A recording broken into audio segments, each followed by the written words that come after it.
The PROACT info session.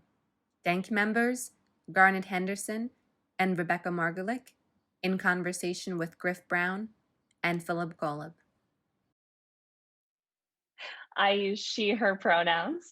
I am a white woman with long reddish blonde hair that I'm wearing down, and I have on a white tank top.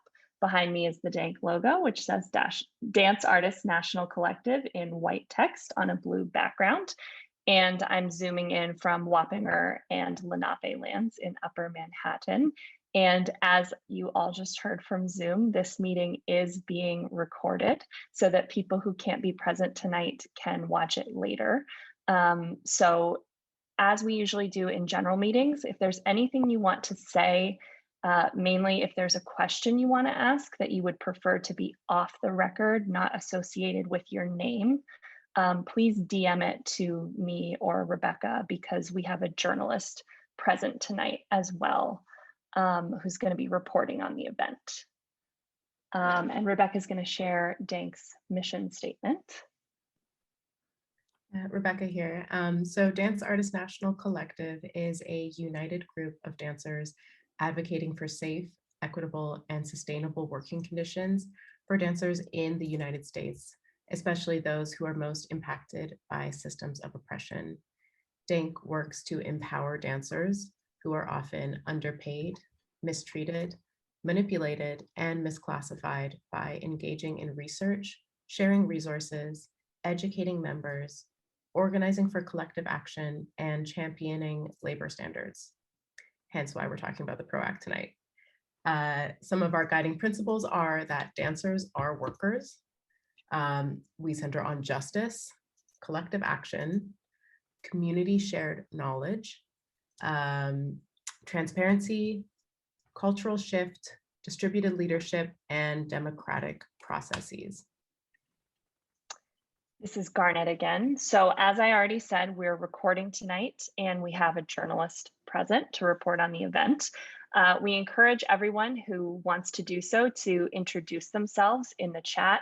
You can include your name, your pronouns, and your location, including the indigenous lands that you're living on, and anything else about yourself that you want to mention. We're going to ask everyone to stay muted tonight and type any questions that you have for our speakers into the chat. And we have Tara Sheena, who's going to be moderating the chat and just making sure that Rebecca and I don't miss any of those questions. But as I said, if there's a question that you want to ask anonymously, feel free to DM it to one of us. We have Caroline Blake doing ASL interpretation for us tonight. So if you need ASL interpretation, you can pin Caroline so that you'll always see her regardless of who is speaking. And Reka is our access doula and tech support person tonight. So if you're having any issues with the Zoom or any access needs that aren't being met, please DM Reka. We're going to just remind our speakers to state their names each time they speak, and also to please say end thought at the end of each time that you speak to help with the captions. And this is a reminder for me as well to please speak slowly and clearly. Nobody needs to rush tonight. So why are we talking about the PROACT tonight? Dancers are the lowest paid artists, according to the National Endowment for the Arts, even though we hold the most physically demanding job, according to the Occupational Information Network.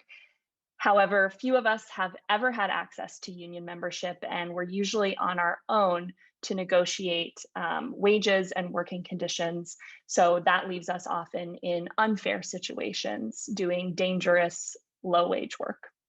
So the PROACT stands for Protecting the Right to Organize, and it would be the most significant worker empowerment legislation since the 1930s.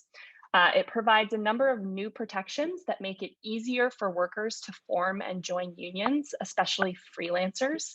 And it would also increase the power of unions to affect change for their members by undoing some restrictions that currently exist on strikes, boycotts, and secondary actions, which we're going to get into later, to show solidarity with other unionized workers. The PROACT has already passed in the House and it's currently in the Senate. we're 3 votes away from majority support, and President Biden is in favor of the PRO Act. He has really encouraged the Senate to send it to his desk. Rebecca here. The PRO Act stands for Worker Empowerment, Civil Rights, and Economic Stimulus. This bill is a necessary step in order to build back better, both from the COVID-19 pandemic and the 2008 recession, and to really undo decades of anti-labor legislation on both the state and federal level. And since the Great Depression, really. So here at DANK, many of us are freelancers, as well as many of us work in the gig economy with our second, third, or fourth jobs. We are too often exploited with poverty wages and little to no worker protection.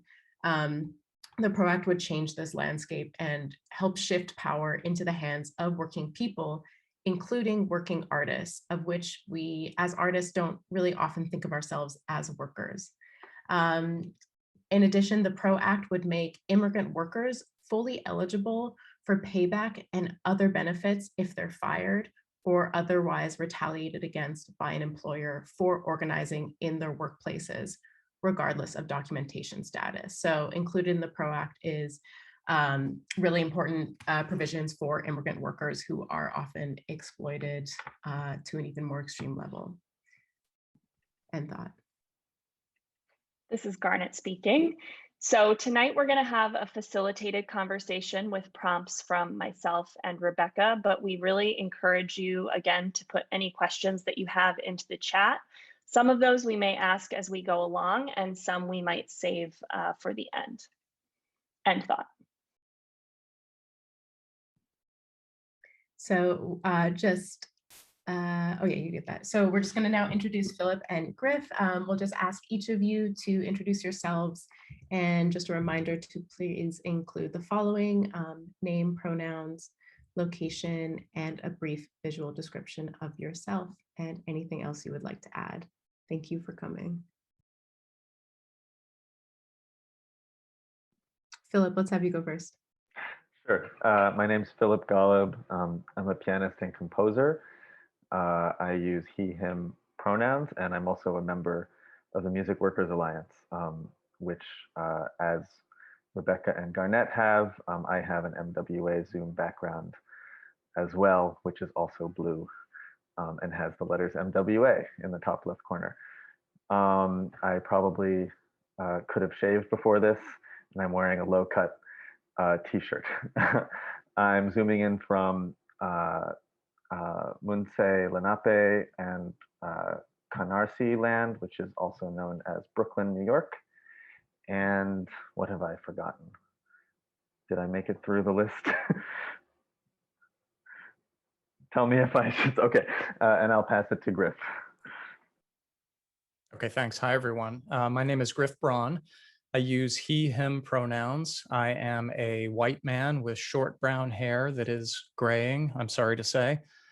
I'm wearing blue-rimmed glasses and a short-sleeved white-collared shirt with pale blue and green stripes. I come to you from the Munsey Lenape territory that we now call the Bronx, from my 8-year-old's bedroom, which has served as my office for the last 15 months. I am the Director of Organizing and Outreach at AGMA. I've been on the American Guild of Musical Artists. I've been on the staff here for about 7 years. Prior to that, I was a dancer for over 20 years with various ballet and contemporary companies and opera companies, and worked as a freelancer for several of those years. End thought. This is Garnet speaking again. A fun fact for anyone who joined DANK during the pandemic is that before the pandemic, we would have meetings in person at the AGMA offices. So we thank Griff and AGMA for being early supporters of DANK. And several DANK members are also members of AGMA, but lots of us have never had access to union membership. So Griff, I would love it if you could just say a bit for people who've never had a union gig. Just give us some backgrounds about how unions work and what are some of the benefits of being in a union. End thought. Okay, so that's a big question and one I could talk about for quite a while. So I'll try to condense it down and relate it to, I think, what we're kind of the heart of what we're talking about with the PRO Act. So labor unions are really primarily about collective power and creating collective power. And so the National Labor Relations Act from back in the 30s created a structure for encouraging workers to form unions and for requiring employers to bargain in good faith with unions. And again, everything I'm touching on, we could talk about for an hour, but for those that haven't worked in a union environment before, the primary benefit, I would say, is generally that collective power. But what you can do with it is to bargain as a group for the terms and conditions of your employment, which is memorialized in what's called a collective bargaining agreement, a CBA, which is the contract. Essentially, it's the contract that covers all the unionized workers in that workplace. So for dancers, in AGMA companies, they are all working under negotiated agreements that AGMA has, worked on in some cases for decades, and different generations of dancers have contributed to the bargaining and contributed to the collective power that enabled the bargaining of these contracts. Some of them going back to the 1940s. From the largest of the ballet companies to also some contemporary companies like Ailey and Ballet Hispanico and Martha Graham, to smaller ballet companies around the country. Those dancers are all working under these agreements and have the opportunity, because they are part of a union, every few years to bargain those agreements again and to try to keep improving them. As union members, they also have the ability, with the structure of the union, to protect their rights at work, their contractual rights, but also their other rights at work. And because they are a part of a union, they have access to representatives like me and attorneys and so forth to help with that and to ensure the contract is enforced, but also that, that the workers can address issues that come up on a day-to-day level at work. As union members, they also have the ability to try to increase their power through organizing. And that's what we're getting to here. And we deal with internal organizing, which is sort of the activation of the current membership and the education of the current membership, but also new organizing, which is what the PRO Act really targets. And as you set up perfectly, it really is the first piece of pro-worker, pro-labor legislation, the first pro-labor amendment to the National Labor Relations Act since the beginning, since 1935. There were 12 years in there where the National Labor Relations Act was working and encouraging workers to form unions, to get away from the violence of the past. Labor disputes of the late 19th and early 20th centuries. But in 1947, the powers of corporate America, of big business, of monopolies, of wealth, began to chip away at the National Labor Relations Act, starting with Taft-Hartley and many acts and many decisions from then until 1980, when it really took a bad turn for labor, and leading up to today, when union membership is so extraordinarily low. So the PRO Act, I can't overstate what a big deal the PRO Act would be. I'm going to stop because I really could talk a long time. So end thought. Thank you. Thank you, Griff. This is Garnet speaking. Yeah, I think that's an important point to touch on, and it's something we're certainly going to talk about more, just that unions have been significantly weakened in the United States. So what unions look like right now, they could actually look quite different if unions actually had more power, which the PRO Act would give them. But I also wanted to ask you, Griff, one of DANC's major projects is to create a floating letter of agreement, or LOA, which is essentially a contract template for dance workers. We also have a negotiating toolkit, and we're working to build the resources that we can. But right now, freelance dancers are pretty much on their own when it comes to bringing this LOA to their employers and standing up to them if they violate any of those contract terms. So could you just say a bit more about how that would be different under the PRO Act if a group of dancers came together, went to their boss and said, you know, we want a contract and we want to work under these terms? End thought. Yeah, so let's see. I'm trying to think how much detail to go into here. So the primary thing I would say that the PRO Act would do for freelance dancers in this respect is to take away the risk of any sort of antitrust issues with your collective action. So, you know, going way back again, and again, I'm not a history teacher, but or a lawyer, but you know, end of the 19th century, early 20th century, many antitrust laws came about, ostensibly to deal with large monopoly businesses that were, you know, impeding competition. In reality, those antitrust laws were often used against workers to prevent them from forming unions, to prevent them from striking. And that changed with the National Labor Relations Act, but some elements didn't change for workers who are not considered employees, who are considered, you know, freelance workers. And so right now, there is some risk if you all as DANC took some collective action by, you know, picketing an employer somewhere.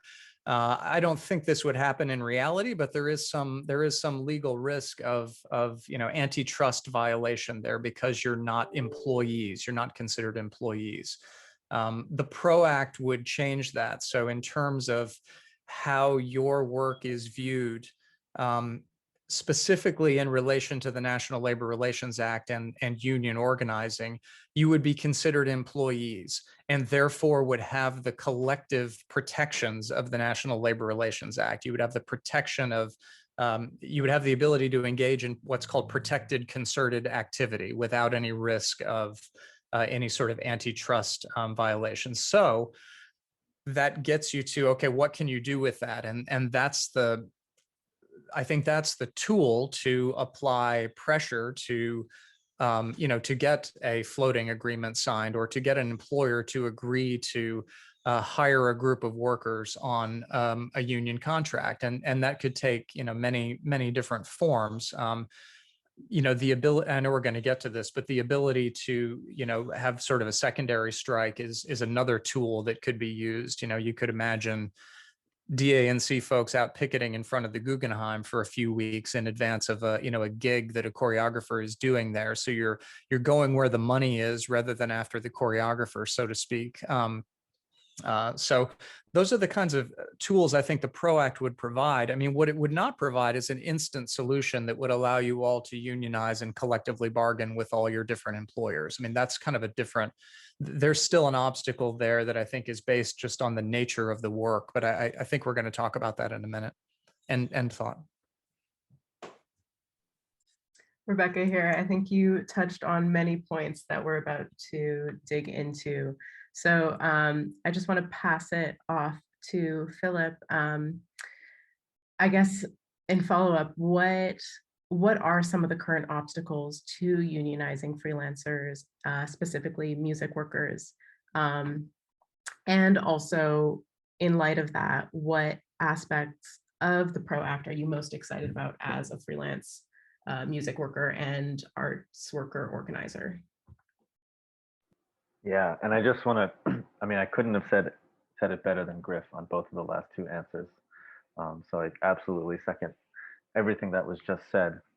And Griff just alluded to this a bit in his last answer, that there are both legal obstacles and there are also sort of practical obstacles that have to do with the structure of our work as freelance artists.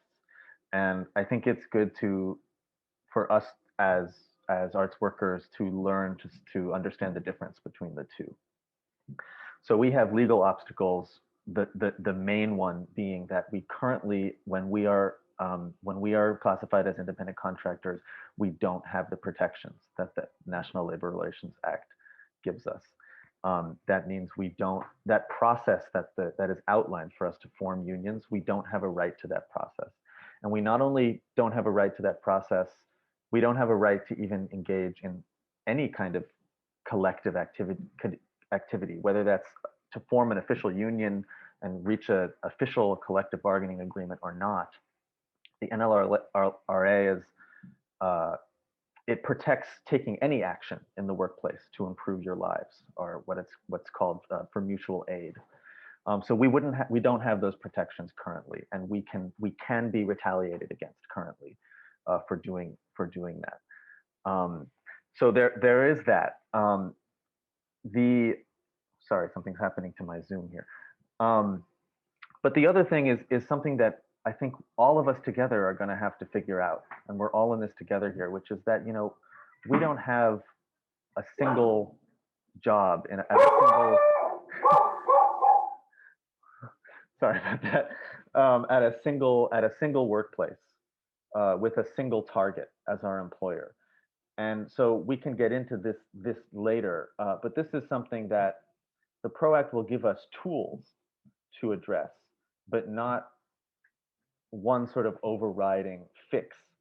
That we have a practical issue to work out, and we're not the first to face it, and we're not the last. We won't be the last to face it. And we have a lot to learn from and with other gig workers who've organized in the past and are organizing currently. But yeah, I think it's just important to separate out those kind of two kinds of obstacles to organizing. Garnet speaking. So let's talk a bit about secondary boycott now, because I think both in dance and in music, having the protected right to engage in secondary boycott and other solidarity actions would be really transformative. So as Griff alluded to earlier, technically right now, if you are, for example, employed by a choreographer and you want to picket outside of the theater that has commissioned that choreographer, the theater is not your direct employer. If you're the dancer, you're employed by the choreographer. So technically, to picket and target that venue where, you know, the money really came from is not protected right now. That's not technically legal. So maybe I'll go to Philip first, because you and I were in a meeting with Senator Mark Warner's staff where you talked about what secondary boycott could do in music. And I think it's a great example. So I'd love to hear you say a bit about that. And then I think we can go to Griff to talk specifically about dance and thought. Yeah, so we see this.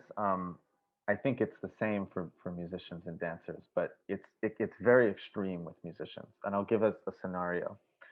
Let's say I'm hired by my friend I sometimes play in my friend's band, and she hires me for a recording session for her upcoming record. She is my direct employer, but let's think about what happens to the product of my labor there, you know, represented in that recording. She's going to license that recording to a label, who will then license that recording to a distributor, who will then license that recording to a Spotify and an Apple Music and a YouTube. So way downstream, everybody's taking off a bit of money there at every step of the way. And the only entity that's really making any money in this equation is the one at the end of the line, the one at the top. But I, as the worker at the bottom of that production line, am only currently allowed under labor law. I'm only protected in taking action against the person or targeting the person who directly employed me.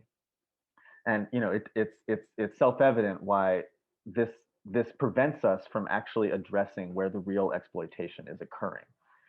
If we can't target those who are most responsible for our exploitation, we're going to have a hard time really winning back a fair share of the wealth that we're creating with our labor.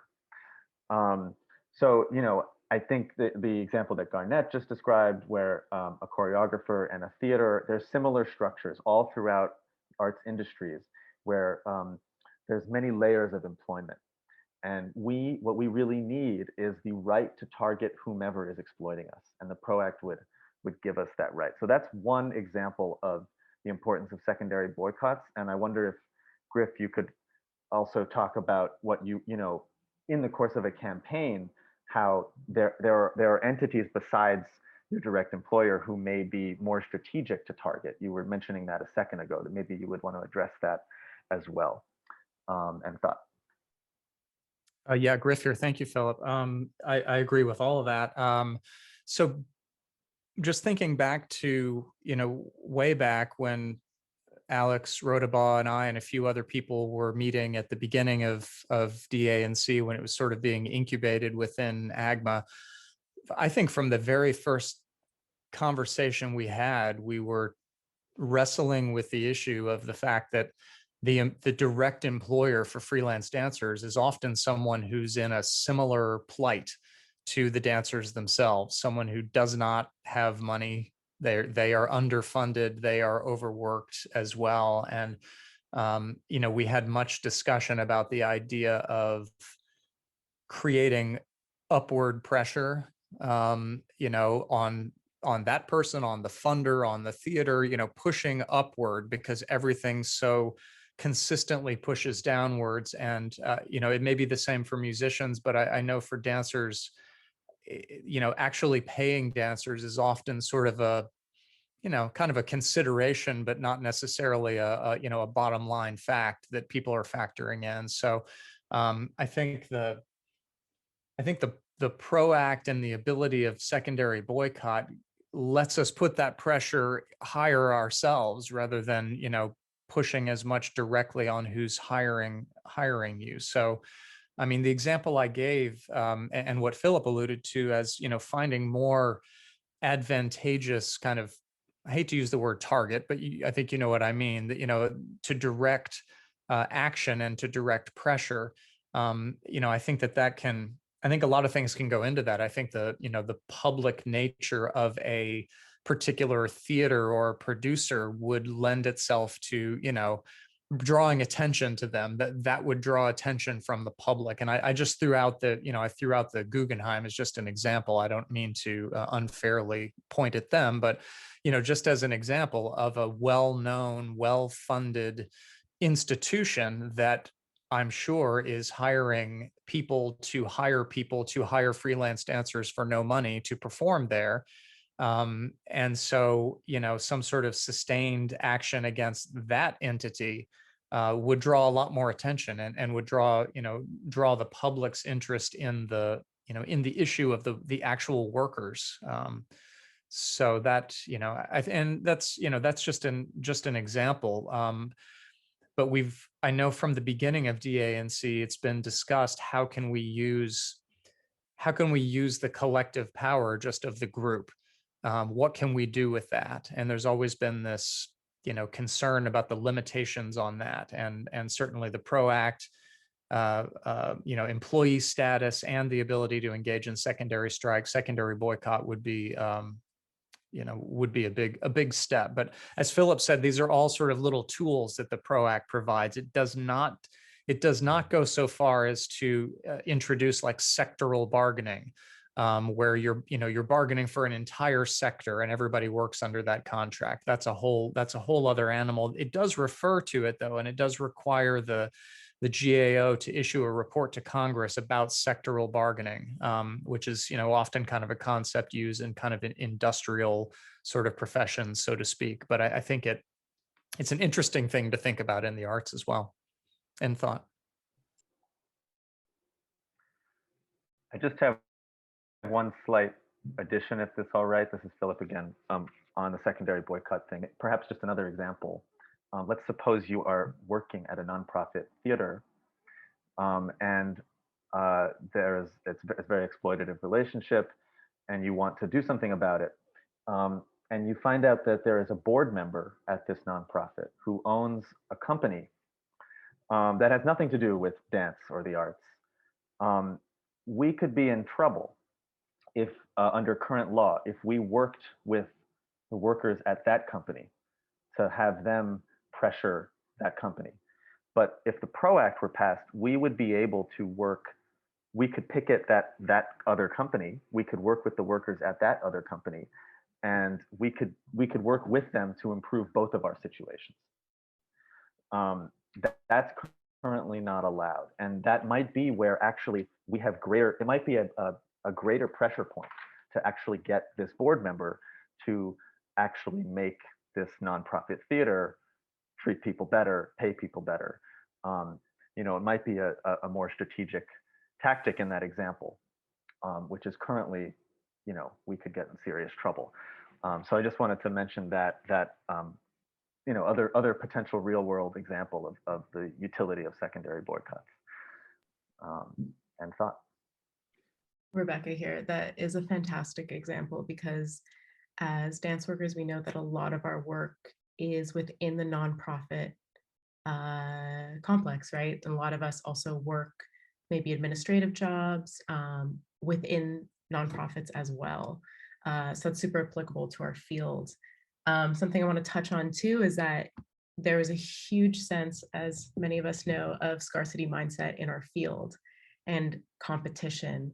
And this, I see the PRO Act as also a way of kind of shifting that scarcity mindset, right? The false scarcity mindset, and shifting it up onto those who do wield power over our conditions, which has already been said, but we all know how competitive and how often we pit dancers against each other, small independent choreographers against each other.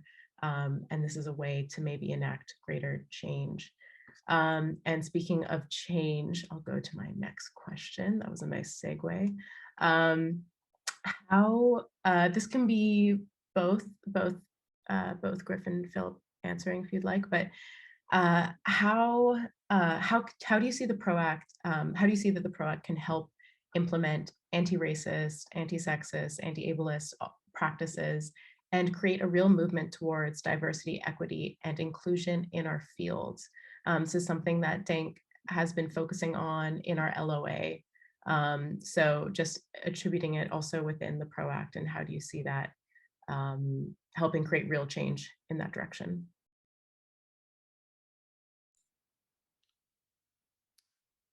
Philip, you mind if I jump in there? Okay, this is Griff again. So, I mean, I have a lot of thoughts right now.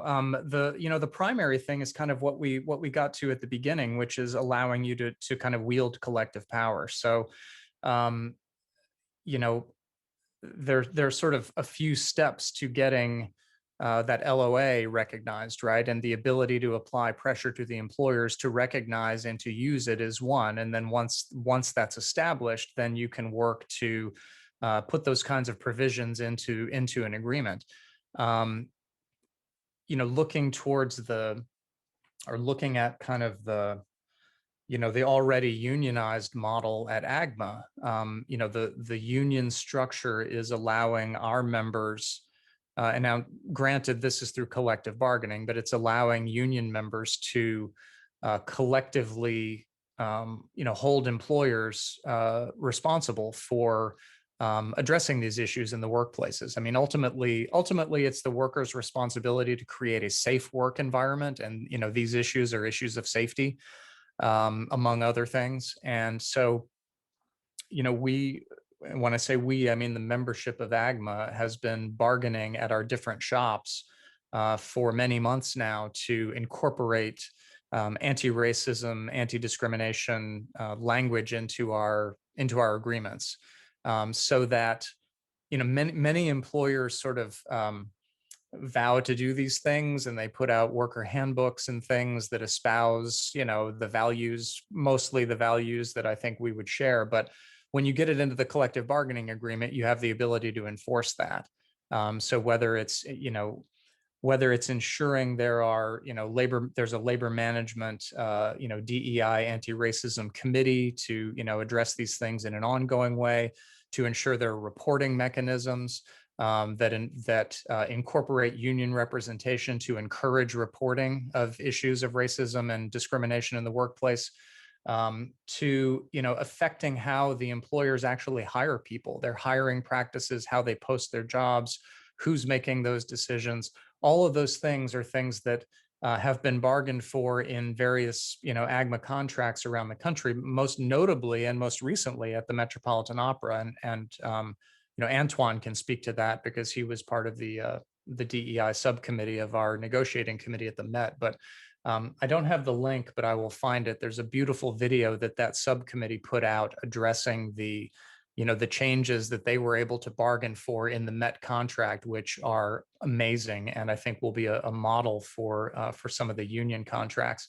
Again, I understand that what I'm talking about is within the framework of collective bargaining, but to give you a sense of kind of a union's capacity to try to address these workplace safety issues. End thought. Yeah, I would just say that we can organize to win. We can organize around any issue that we care about in the workplace. I think we often think of unions as being concerned with like wages, and sometimes it ends there in people's minds, or maybe like wages and like safety in a factory or something. I think that's people's common conception. And of course, those are often the issues that are front and center because they matter to people very much. But I think these issues more and more have become labor issues. What I mean by that is unions we see all around are engaging issues of harassment, discrimination, equity, diversity, and so on. I'm thinking of the contract that the New Yorker union just won. That actually the union has say in the hiring process, and there are requirements about diversity. My partner's union, Harvard Graduate Students Union, has language in the contract that acknowledges power-based harassment, i.e. between a professor and a graduate student, as a grievable union, something you can address through the union grievance procedure. So these are issues that the teeth of a union contract can address in a way that just talking about it cannot, which I think is at the core of what Griff was saying, and well, yeah, I think that's all I have to say at this point. Except that we need the protections in the first place to be able to organize around the issues we care about, or else we're not going to be able to win agreements with the people who actually control these spaces that we work in. And thought.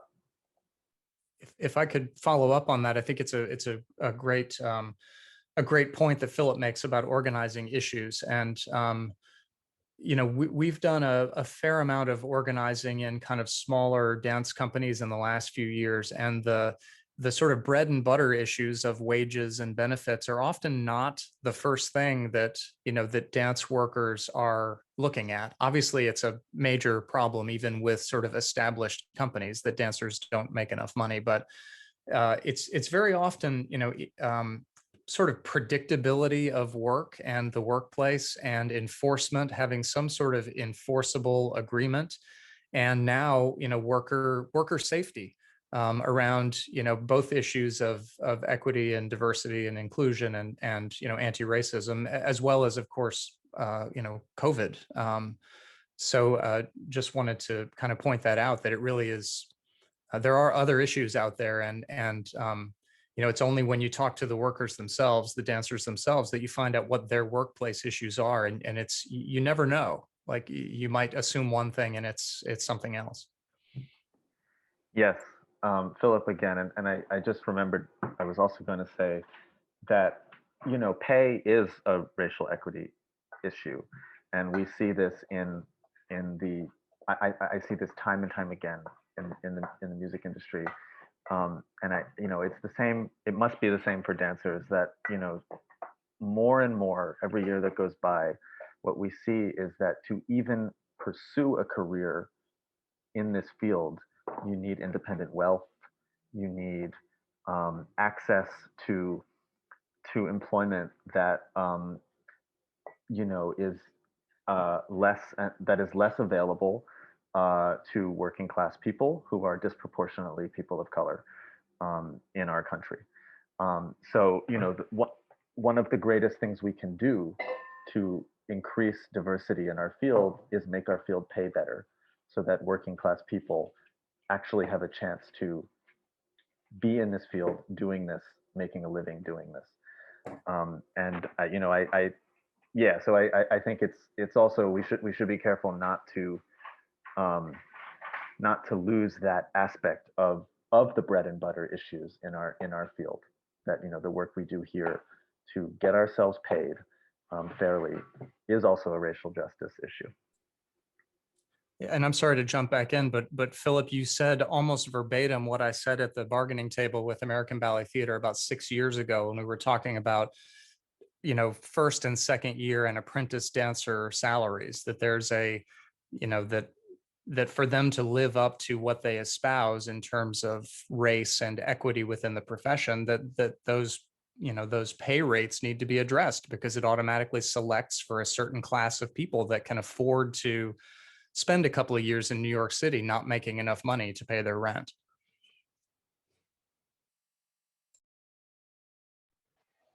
Garnet speaking. Yeah, I think these are all such important things. And so I just want to sort of return to the earlier point that right now, as freelancers, as you said at the very beginning, Griff, technically, if you're a freelancer under current labor law, that makes you like a one-person small business. And so that's why you can't join a union, because you're a business. And so if you work with those other businesses, that's why you're in violation of current antitrust laws. But of course, we know that freelance dancers are not really one-person businesses. We have to show up to work at a specific time. We have a lot of controls on our time when we are there. You know, generally we meet the definition of employees, even when we're hired as freelancers. So I want to address some of the misconceptions about the PRO Act, because one thing that has been kind of used against the PRO Act is this argument that it will actually outlaw freelancing, so that if you like being a freelancer, if you like working for different employers under the PRO Act, that is no more. And we've also heard a lot of comparisons to a law called AB5 in California, which was later amended. So actually a lot of the things that people bring up about AB5 aren't even really true anymore. But I wanted to give you both a chance to say something about that if you wanted. Philip, I'll go to you first. End thought? Yeah, I feel like the tide is turning on this one, but it's still important that we make sure the right information is out there, because there is simply misinformation floating around, and the misinformation goes something like there's this test that decides whether you're an employee or an independent contractor called an ABC test, which will be used in the PRO Act. And what people are think will happen in the PRO Act is that since that test is being used in the PRO Act, it will make us all into employees in all contexts. The rub is that the PRO Act only applies to labor law. And so, yes, and the link that Griff just dropped is the perfect explanation of what I'm saying in a far more coherent way. But basically, the ABC test in the PRO Act is only used to answer the question, are you protected by the NLRA and the PRO Act? It's not used to say, should you be paid on a 1099 or a W-2? It's not used to say, are you an employee or an independent contractor for labor law, or for employment law, or for tax law. And AB5 in California, which is kind of the red flag that many people are raising, it was just that. It was about employment and tax law on the state level in California. So these are actually completely unrelated things. And it has emerged as kind of one of the main oppositions to the PRO Act to try to conflate these things and confuse people into thinking that you know, if folks do want to be 1099 workers for tax reasons or for copyright reasons or other things like that, that they will lose that option, and that's just simply not the case. End thought. Yeah, I think Griff here. I think Philip hit the nail on the head about the PRO Act versus AB5 or other state level legislation that affects how you're actually hired. And we've had this conversation for quite a while too, starting it with DANC from the beginning about that issue, and within some segment of our membership at AGMA as well, primarily kind of solo opera singers. So I know there is a world of people who want this sort of freelance world to continue, but I try to sort of remind people that that there's a level of exploitation to that as well. And I think some of the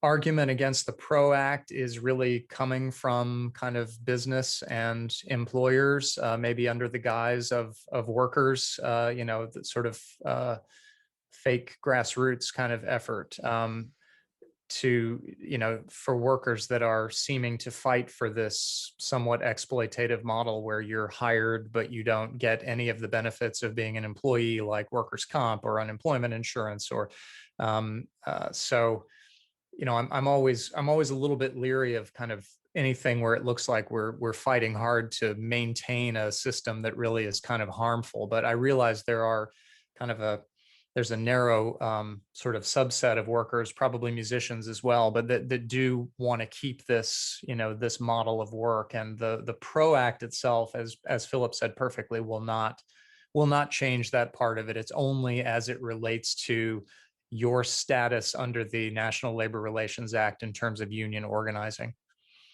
End thought. Rebecca here. Yeah, that's fantastic. Thank you for clarifying. I think it's always good just to touch on that because we were talking a lot about AB5 and Prop 22 when it came up within DANC.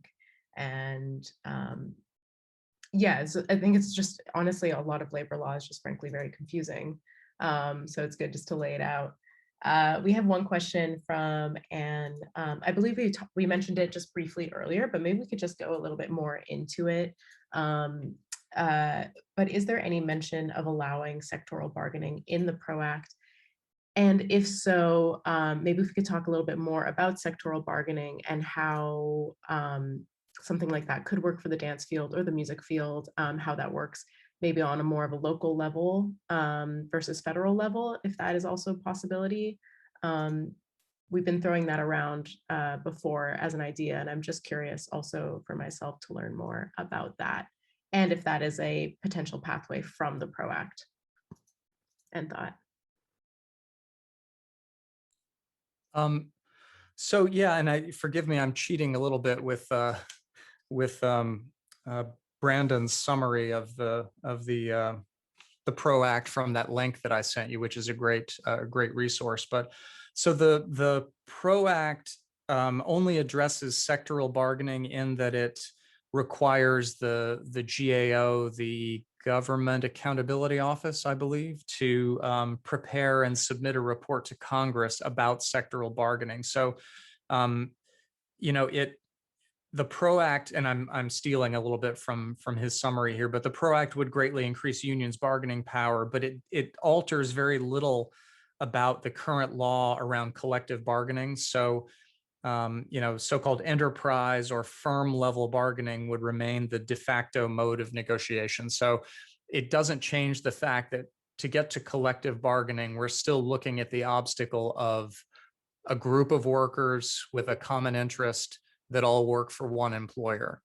What the PRO Act, I think one major thing that the PRO Act does, though, and we may want to shift to this in a moment, so stop me if you would like to, but one of the big advantages of the PRO Act is that it speeds up the organizing and the election process, so that if there are it's not going to help with the one-off gig for a week or two here or there, but if there is an employer that employs dancers for a little bit longer periods or sort of regularly for, periods, it would allow for, more traditional kind of organizing in that environment, because it would eliminate some of the barriers that that make it take just so long to actually get through the process of organizing, to get to an election, to get through an election, to get to bargaining a first contract and that whole process. And there's, I'm sure we've talked about this at one meeting or another, but there's a whole world of, management side labor lawyers out there that know how to manipulate that process and live for that, for obstructing union organizing and obstructing first contract negotiations. So the PRO Act would take away a lot of those barriers. But getting back to the original question, it does not do anything directly to institute sort of sectoral bargaining. End thought. Yeah, and Philip here, I see some chat activity on this, also a couple articles. Yeah, I mean, the PRO Act, it basically just creates a study to investigate further. This is a lot of progressive labor policy folks look to Europe, where there is a more beefed up sectoral bargaining system, and sort of, I think, want to see that developed here. The link I just put, and I'm not sort of endorsing or not endorsing this, but I think it's an important addition here, is an article or an essay written by many progressive labor people, basically saying, watch out, be careful about sectoral bargaining. If you have sectoral bargaining without worker power already built, it turns into sectoral begging. Because I think there's a lot of confusion. Okay, what are we even talking about? And what it basically means is that let's take the auto industry, which is mostly organized in this country. Most auto production plants are organized. It would mean that basically the UAW would sit on one side of the table, and all of the auto employers would sit on the other side of the table, and the government would mediate this conversation, and they would work out sectoral standards that would apply to all auto plant production in the country. That would be legally binding. It would work out something like that. There's different models, different specifics. The warning, I think, that some people are issuing, like in this article, for example, is, well, what if you don't have an organized sector? What are the workers supposed to do in that situation? And how can we really trust the government to be an impartial body in those negotiations as well? So I think there's a lot of thinking to be done here. I'll also point out, for those of us who are in New York, that there is a version of sectoral bargaining in New York. It only applies to wages, but there is a thing called the Wage Board, and I believe other states have it as well. And it is basically sectoral bargaining for just wages, and it exists in New York. It's been used before to basically set a minimum wage for a certain sector that is above the state minimum wage. And the way it works is there are representatives of the workers, representatives of businesses in that industry, and basically the Department of Labor is the impartial party, and they agree. So versions of this already exist on the state level, and it is something that Jessica Ramos, who is the chair of the Labor Committee in the New York State Senate, her office is actually working on a version of sectoral bargaining in New York that would basically take the Wage Board and add conditions and workplace, other non-economic workplace issues to the negotiations. So people are working on this on the state level, and it exists, but we're not going to see it tomorrow. It's not going to affect our lives tomorrow, and it's something to sort of keep an eye on. That's what I'd say about it. Yeah, that's a great point. Thank you for that. And I would just kind of get back to the idea that, because we're talking a lot about law, obviously, and labor law, and other people kind of deciding what you can do. There really is no matter what happens with the PRO Act or any other labor law, there's really no substitute for collective power. I mean, you can get around any of this with true collective power, and labor law hasn't been the workers' friend for a long time in this country. So, but the way that workers have dealt with it is by organizing and by collective power. So just wanted to mention that as well. And also, I'm sorry, I keep talking a lot, but the idea of kind of multi-employer bargaining, not true sectoral bargaining, but multi-employer bargaining is not foreign to the performing arts. I mean, we don't do it at AGMA, but I know at AFM or with Actors Equity, they're bargaining with employer groups like the Broadway League for all the Broadway contracts. So, but the employers are agreeing to do that as a collective, and then the union bargains with them. So just if anybody's interested, that's a sort of a different model than what we do at AGMA, where we bargain a separate collective bargaining agreement with every nonprofit organization that employs our members. Actors Equity, for example, has these multi-employer agreements, whether it's Broadway League or touring agreements or LORT agreements or that kind of thing. End thought.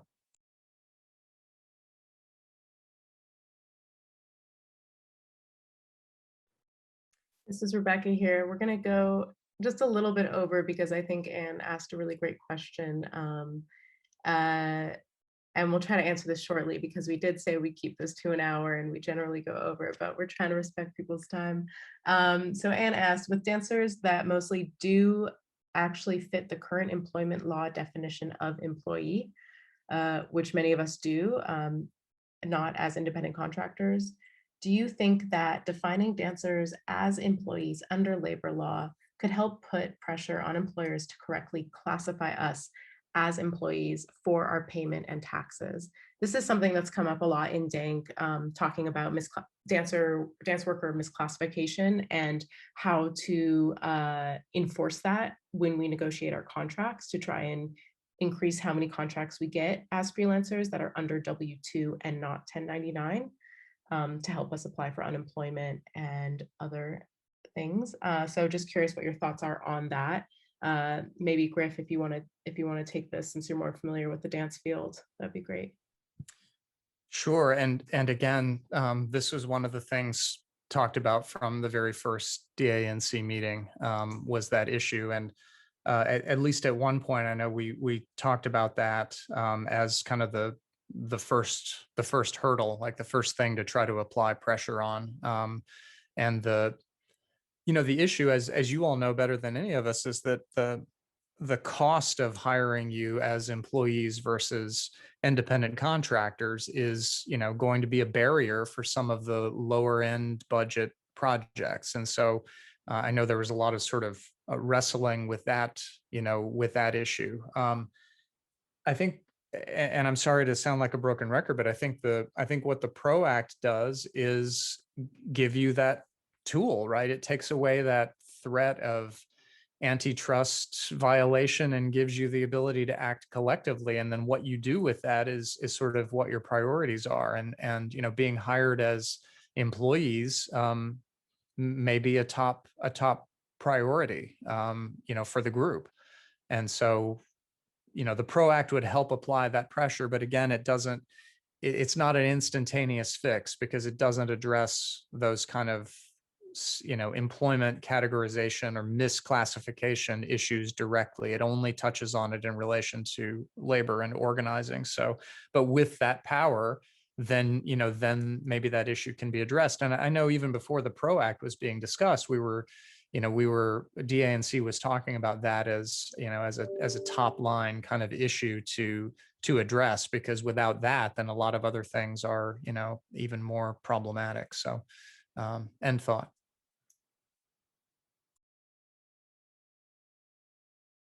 I don't think I have anything to add on this one, actually. So, yeah. Okay, great. Garnet speaking.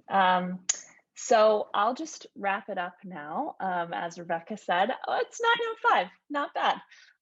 So thank you so much, everybody, for coming tonight. Thank you especially to Griff, to Philip, to Caroline for interpreting, to Reka and Tara for helping us with chat and access stuff. I also just want to point out that the PRO Act institutes financial penalties for employers who retaliate against workers, which I would hope would be a great deterrent. I know a lot of us are worried that employers in dance don't have a lot of money. So I would hope that rather than feeling that you would hurt a choreographer, they would just be afraid to retaliate against you. That's my personal hope for the PRO Act.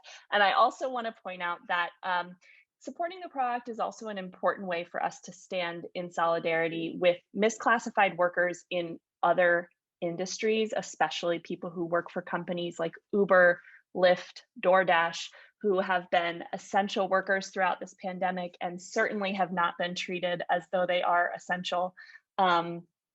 And so, as Philip alluded to earlier, the PRO Act would actually create legally protected opportunities for a group like DANK to actively stand in solidarity with workers for a company like Uber that technically has nothing to do with dance, which I also think is really exciting. So we want to encourage everybody to get involved. We have a link so that you can write a letter to your senators to ask them to support the PRO Act. Talk to your friends if they live in Arizona or Virginia, because those are the states where we have Democratic senators that still do not support the PRO Act. And maybe even if you know anybody in Alaska, because the AFL-CIO has also said they're talking to Lisa Murkowski, who's a Republican senator, but she's one of those ones that flips sometimes. And talk to your friends, especially arts worker friends, about labor organizing in general in our field and the PRO Act and what it might help us accomplish. And then we also have a link so that you can join a phone bank if you want to call constituents in those states. Is there anything I missed, Rebecca, and thought? Rebecca here, just one final thought. I think this conversation has brought up again and again that even with and without the PRO Act, that we as a field must be organized enough in order to reap the benefits of the PRO Act if it passed, and even regardless. So just echoing that over and over again, that the work we're doing here is to start to move towards collective action, bring more dance workers into Dance Artists National Collective, so that we start to have the numbers and the power to enact change in our field. And I will put one more link in the chat. Griff, Philip, if you have any last words you want to share, that would be lovely. Just thank you all for coming tonight. I would just like to say, Philip here, I would just like to say that I'm really looking forward to the first time that musicians and dancers are out on a picket line together. I'm not sure when and where it will be, but I have strong confidence that that will happen in the coming months or years. And we in this room are going to plan it and make it happen, and improve all of our lives together.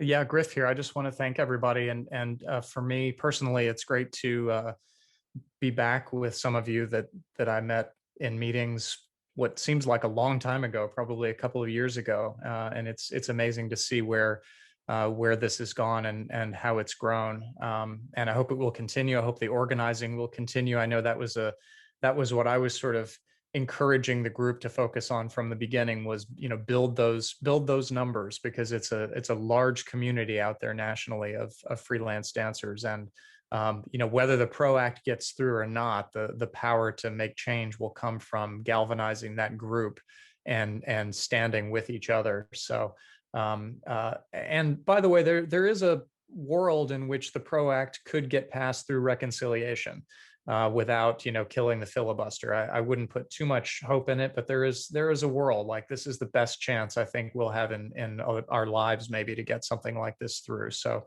some good news right now. Thank you all so much. End thought. And I hate to end on this thought, but it's a positive thought in a way, which is that if the PRO Act does not pass, all hope is not lost. And the best reason we know this is that no labor activity was legally protected before 1935. And that did not stop millions of people from taking action to, improve their lives in very, very significant ways. So we are standing on the shoulders of giants in terms of the history of labor in this country. And a lot of that is pre-1935. It's pre-legal protections. And we will work with the hand we are dealt. And the PRO Act would represent a better hand, but that doesn't mean that there's nothing we can do without it. And we should be planning, right now to, we shouldn't be waiting for the PRO Act to pass to be planning, which employers to target and what to demand and how to organize people. And thought. Good night, everyone. Thank you. Thanks for coming, everybody. Share it with your friends. We'll put it on YouTube very soon. Bye. Thanks for watching. Share this video with your friends. Find us online at www.danceartistsnationalcollective.org, on Instagram at Dance Artists National Collective, and on Twitter at DANC National.